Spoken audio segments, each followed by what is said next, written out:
කියනවා. මෙයා කියනවා කිංග කැපෙන තැනකට ඇදලා මට කපන්න එපාලු. කපන්න බැහැල්ලු. නැහැ එයා බොරු කරන්නේ නැහැ. එයා ඇත්ත කියලා තියෙන්නේ. අපි කිං ගැන ඉගෙන ගත්තේ නැහනේ. එහෙනම් අපි දැන් කිං ගැන ඉගෙන ගන්න යමු. කිං කියලා කියන්නේ චෙස් බෝඩ් එකේ ඉන්න වැදගත්ම ඉත්තා. එයත් එක්කලා ගොඩක් නීති තියෙනවා. ඒවා අපි බලමු. මේ ඉන්නේ කිං. මෙයාගේ ඔළුව උඩ කුරුසයක් තියෙනවා. ඔයාලට පේනවා ඇති. ඒකෙන් අපිට කිංව අඳුර ගන්න පුළුවන් ලේසියෙන්ම. කිංට පුළුවන් ඕන පැත්තකට එක කොටුවක් විතරක් යන්න. එයා ළඟම තියෙන කොටුවට එයාට යන්න පුළුවන්කම තියෙනවා. එක කොටුවකට වඩා දුර ඇද්දොත් එහෙම වැරදි.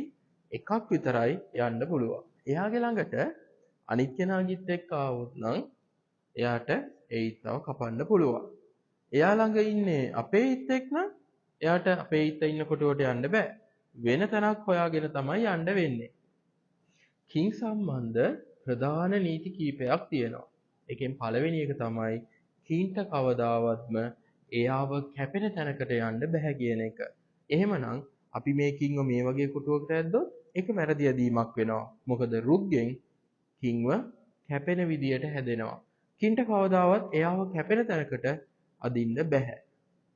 හරි. අපි දැන් බලමු මේ කින්ට යන්න පුළුවන් කොටු මොනවද කියලා. මේ කින්ට මෙතෙන්ට එන්න බෑ.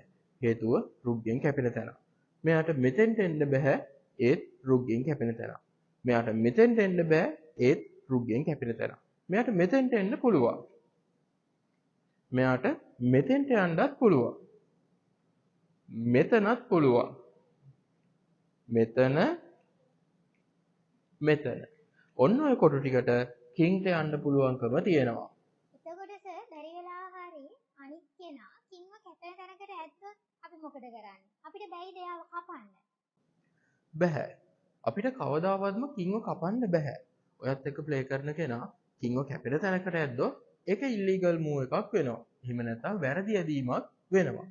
එතකොට උදාහරණයක් විදිහට අපි බලමු ඔයා ටූර්නමන්ට් එක ප්ලේ කරනවා. ප්ලේ කර ඉද්දී ඔයාගේ යාළුවා අදිනවා කින්ව කැපෙන තැනකට. ඔයා කරන්න ඕනේ කින්ව කපන එක නෙමෙයි. ඔයා කරන්න ඕනේ අත උස්සන එක. අත ඉස්සුවහම ආබිටර් ඔයා ගාවට එනවා. අර කලින් වගේ කෑ ගහන්න එහෙම යන්න එපා. ආබිටර් දැක්කහම ඔයා ගාවට එනවා. ඇවිල්ලා අහනවා මොකද වුනේ කියලා. එතකොට ඒ සර්ට කියන්න සර් මේ යාළුවා කින්ව කැපෙන තැනකට ඇද්දා කියලා. එතකොට එයා ගාව කොලයක් තියෙනවා. එයා ඒ කොලේ මාක් එකක් දාගනි. ඔයත් එක්ක ප්ලේ කරන යාළුවා ඉලීගල් මූව් එකක් කළා කියලා. ඊට පස්සේ කින්ව කලින් තිබ්බ තැනින්ම තියලා ගේම් එක ප්ලේ කරගෙන යන්න දෙනවා. එතකොට සර් එහෙම ඉල්ලීගල් මූව්ස් කරාම මොකද වෙන්නේ අපිට? ගේම් එකකදී පළවෙනි ඉල්ලීගල් මූව් එක කරාම ඒක ආබිටර් මාක් කරගන්නවා. දෙවෙනි ඉල්ලීගල් මූව් එක කරාම ගේම් එක පරාද වෙනවා.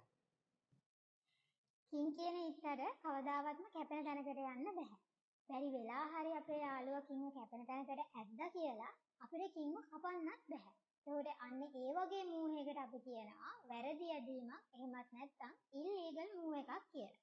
ඒකට අපේ යාළුවා ඒ වගේ වැරැද්දක් කරොත් අපි කරන්න ඕනේ අත උස්සලා එක ආබිටරට කම්ප්ලේන් කරන්න ඕනේ. ඒකට ඒ වගේ වැරදි දෙකක් ගේම් එකේදී කරොත් ඒ කරපු කෙනා ගේම් එක පරාද වෙනවා.